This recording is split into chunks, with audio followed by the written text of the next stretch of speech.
Сайн байцгаана уу? Янж байна. За та бүхэндээ хэд хэдэн асуултанд бас хариулахаар төлөвлөж байна.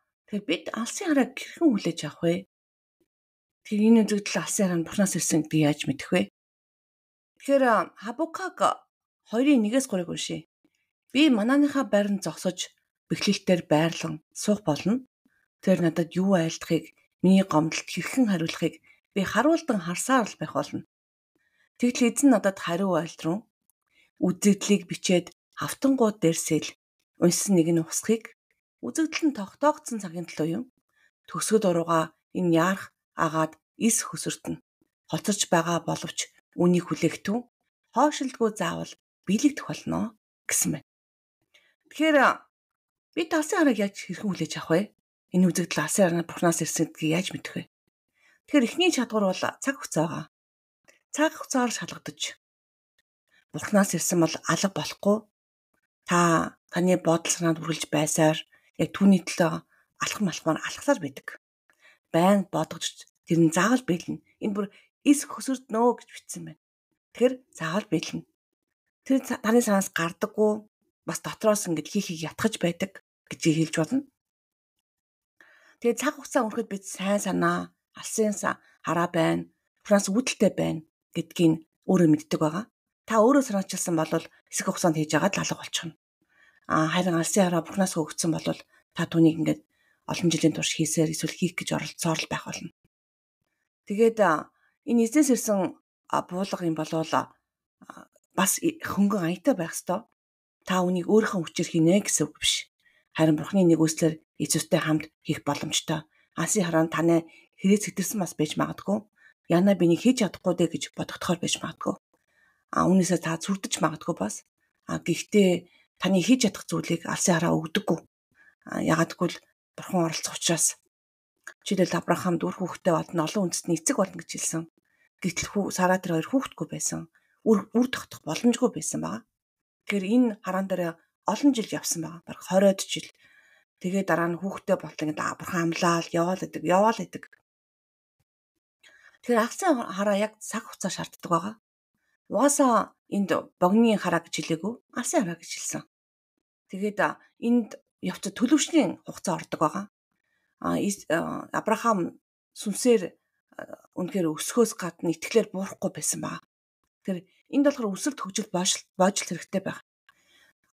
Хүүхэд ихийн хөвлөд 9 сар тээгдэхтэй адилхан алсын хараа маань таны дотор тээж боожигдох явдал бас чухал байдаг. Харамсалтай 9 сар биш, олон сар жил чардаж магадгүй. Ингээд хүмүүсийг харахаар Библиэлд байгаа түүхүүдийг харахаар 10-20 жил хүртэл шаардсан байгааг би олж хардаг.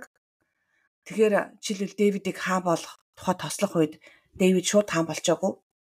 Саул ч гэсэн үзэгдэл аваад бурхны элчээр томилогдох үедээ шууд илч болчоогүй. Илж байгаа ажлыг хийдэл нэлээд баг 10 хэдэн жил зовж шаналж нэлээд асуудлуудыг туулсан байдаг.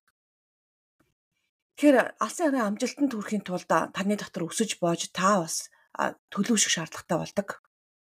Тэгээд томоохон сорилтуудаа бас тулгардаг байгаа. Энэ үед та бас өссөөр байдаг байгаа. Тэр энэ сорилтууд нь үнэхээр алсын харааг боожуулах зорилготой эзнээс ирдэг сорилтууд байгаа. Тэгэхээр бид бас төлөвшөх шаардлагатай, өсөх шаардлагатай болдог. Үнийг хэрэгжүүлэхийн тулд тэгэхээр тэр алсын хараа нь үнэхээр том бөгөөд та одоохондоо би ч хүрч боломжгүй гэж бодох юм бол тэр боллоо та өсөх ёстой л гэсэн үг. Тэгэхээр би нэг яг хэвдээ компьютерийн тоглоомыг буруу зүйлтэй зөвлөж байгаа боловч та 9-р үе тоглох ёстой бол 1-р үед явж иж магадгүй. 9-р үе хүртэл тоглосоор байгаа та өсчдөг түүнтэй адилхан сүнслэг тоглоомыг тоглоно гэсэн үг. Яг компьютерийн тоглоом биш харин сүнслэг төрөсөлтийн тухай ярьж байгаа. Бидний хандлага бол бид юу хийхээ мэддэг учраас үнийг хийхэд бэлэн болж төлөвшдөг баг. Тэгэхээр эхэндээ бол юу хийхээ мэдэхгүй байж болно. Аяндаа та ингээд цаг хугацаа ингээд өнгөрөцсөн. За би энийг хийх ёстой. Энийг хийхин тулд энэ алхмуудыг хийх ёстой гэдгээ хүлээн зөвшөөрч эхэлдэг баг.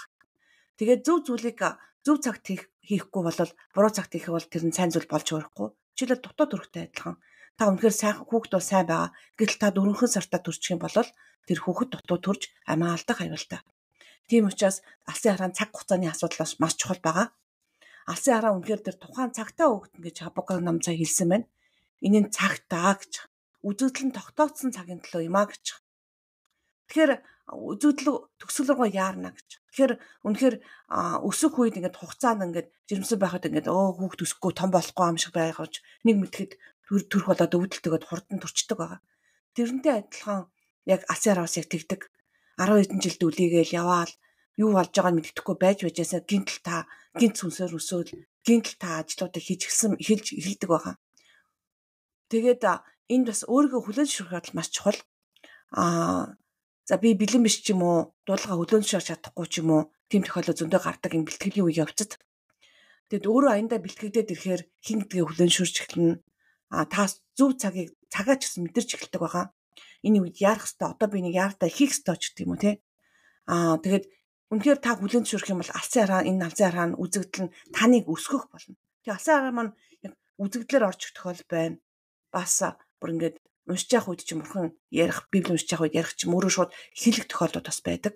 Тэр алсын хараа эзнээс орж ирдэг гэдгийг бас хэлмээр байна. Тэгээд бас нэг зүйл бол үнэхээр бурхан хөшгөний ардаас ажилласаар байдаг. Таны замыг бэлдэж, таны амьдралын бүх үе шатууд чинь тэр төлөвлөгөөг биелүүлэхийн төлөө ажилласаар байдаг гэдгийг мартаж болохгүй. Заримдаа бурханы энэ үзэгдлүүд нь тодорхой үедээ байдаг тул яг үндэ тэдгэрийг одоо хэрэгжүүлчихье гэсэн тийм эрхчлөө биднэрт бас байдаггүй. Нэгсэндээ үзэгдэл одоо ч юм уу хүүхдээ одоо дөнгөж одоо жирэмсэн болгонгуудаа би одоо маргааш төрье гэж хэлж болохгүй хаа. Яг тэр тогтоосон хугацаанд би та 47 хоног хүлээхстэй бол одоо яг 4 жил хүлээхстэй бол тэрний хадлаг хөдөлмөрсөөр байдаг баг. Тэгэхээр эдгээр зүгдлүүд нь ч юм уу алсын хараа агандаа итгэхгүй байдаг тийм цаг хугацаа байдаг. Тэр үед хүмүүс маш яардаг, төвчээргүй загнадаг. Одоо байгаа нөхцөл байдалтай ингэж одоо хараад би нэг чадахгүй байна да гэж сэтгэл унах ч юм уу сүүлдээ бүр ингээд алсын хараагаа бүр хайдаг, орхидог тийм тохиол байдаг. Тэгээд нийтлэг тийм алдаа байдаг. Тэгээд саад учрах үед бас гинтийн үйл явдал болох үед дуудгаргүй төвчээргүй байдаг. Зарим хүнтэй ингээд залбирч явах үед орлол ингэж би өгчий би чадахгүй энийг өөр хүнд эзэн өгнө үз гэдэг юм уу тэгж орилж болохгүй. Жишээлбэл Жон Биврийг ном бичих гээд өгсөн үед би чадахгүй гэд хийхгүй гэд нилээд ивж яагаад хийж гисэн байгаа. Өөр хүнд хийшүү гэж бүр хүмүүс иш үзүүлгээр хийж исэн байгаа. Тэгэхээр надад ч гэсэн бас тийм тохиолдол гарсан байдаг. Тэгээд үнэхээр дуулууртаа сайн төвчөртэй байх хэвээр. Эзэн минь та хаана байна гэж орилж исэн үе байдаг. Би чадахгүй нэ гэл. Энд чи ямар хэцүү бэ? Наяга аваач гэл. Тэгэхээр болгоомжтой байх хэрэгтэй. Амнаасаа гарч байгаа үгээ хажууд чинь бас сайн ментор шаардлагатай бол үнэхээр сэтгэл санаа хийж чинь бас зөвлөж байх, сайн зөвлөгч, мэрэгэн ухаантай зөвлөгчүүд хэрэгцээтэй байдаг. Тэгэхээр алсын хараагаа хэрэгжүүлэхтэй холбоотой олон тодорхойгүй зүйлүүд байдаг. Учир битүүлэг зүйлүүд байдаг, бүтлгүүдх олон боломжууд байдаг. Өөр өгөөжиндээ баталгаа байхгүй эрсдлүүдээ золиос хийх шаардлагатай болно. Тэгээд бас үнэхээр алсын хараагаа золиосж бүр орхиж бас болохгүй байгаа. Тэгэхээр нөхцөл байдлаас болоод бид нар бурхны төлөөнөөс бас заримдаа юм хазаалах гэж оролдож магадгүй. Таны эсрэг одоо та бурхны эсрэг юм шиг чиглэлд яваад байгаа юм шиг санагдаж магадгүй. Тийм учраас энэнд бас бити хашаараа танаас өртөг гарна мэдээж сорилтуудыг туулгаад тийм амархан байдаггүй. Тэгэхээр үнэхээр хүмүүс болохоор Есүс таны төлбөрийг төлсөн чи та юу ч төлөх шаардлагагүй гэж хэлдэг. Энэ бол амийн тухай ярьж байгаа. Гим нүглийн төлөөсөө та үнэхээр төлөх шаардлага байна. Харин эзний хаанчл, бурхны хаанчл таны тэр бурхан танд өгсөн тэр даалгавар дээр бол та төлөөс төлөх шаардлагатай. Даалгавраа өрөөл хийдэг үсттэй. Хин нэг нэр хийх гэж оролдож болохгүй. Энэ тэгтээ энэ ачаа тийм бордоо бүр зовлон болоод таныг даавч давшгүй хэцүү байдалд оруулахгүй харин таны эцтэй сайн сайхны төлөө буюу бусдын сайн сайхны төлөө гэдгийг мартаж болохгүй. Тэгэхээр танд үнэхээр алсын хараатайгаа хамт өсөх тийм сайхан боломж байгаа гэдгийг хараа. Тэр зүйлүүдийг хараа. Одоо тулгарч байгаа жижиг саадуудаа бити бас амар дөвөл гэж том болгож хараа. Тэгээд алсын хараанаас бити бууж өгөрөө унаараа гэж хэлмээр байна. Харин та яг үнэхээр тэрийг хараад тийшээгээ алхаараа. Эзэн танд дээр үзэгдэл өгсөн бол тэрний төлөө алхаараа. Алсын хараа өгсөн бол тэрний төлөө өдөрс өдөрт эзэнтэй хамт өсөөрөө. Хүүхэд гидсэн дотроо өсөж байдагтай адилхан яг л алсын хараа таны дотор боожж байдаг. Эзэн чимээгүй байхад таныг мэдэхгүй байхад хүртэл унтаж байхад хүртэл таны ард ажилласаар байдаг.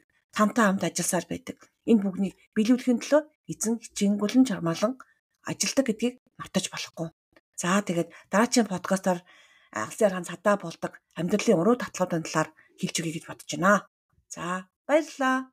Тэгээд эзэнтэй хамт эзний цагийг сайхан өнгөрөөрэй.